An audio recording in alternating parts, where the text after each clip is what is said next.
Halo, assalamualaikum semua. Jadi akhir-akhir ini aku lihat di TikTok banyak yang heboh mengenai bantuan pemerintah yang 3 Mang itu. Terus suami aku juga ikutan heboh. Dan kebetulan kemarin aku memang pergi ke Siakuso karena baru-baru ini aku urus main nambah kado dan Hagakinya itu udah datang gitu. Jadi aku mau ke Siakuso ngambil main nambah kadonya ini. Jadi sekalian mau nanyain tentang yang 3 Mang ini gitu.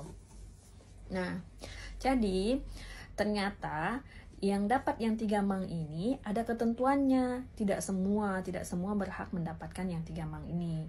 Nah, kemarin setelah aku tanyain, ternyata katanya mereka yang berhak mendapatkan 3 Mang ini adalah mereka yang hikaze. Hikaze itu maksudnya orang-orang yang bebas pajak. Mereka itu bebas pajak. Kenapa mereka bebas pajak? Pasti karena ada sesuatunya. Mungkin mereka udah nggak kerja, mungkin itu kayak yang udah pensiun gitu kan, jadi mereka dibebasin pajak mungkin.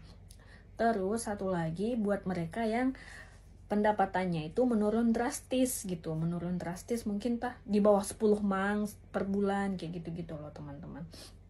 Jadi memang nggak semua bisa dapat gitu. Ya namanya juga bantuan kan, sama juga kayak di Indonesia, pasti yang berhak mendapatkan itu orang yang memang kesulitan gitu, orang yang kurang mampu gitu loh teman-teman. Nah, biar nggak jadi pertanyaan buat teman-teman juga, mengapa aku nggak dapat gitu kan, karena pertanyaan itu bisa jadi penyakit juga gitu.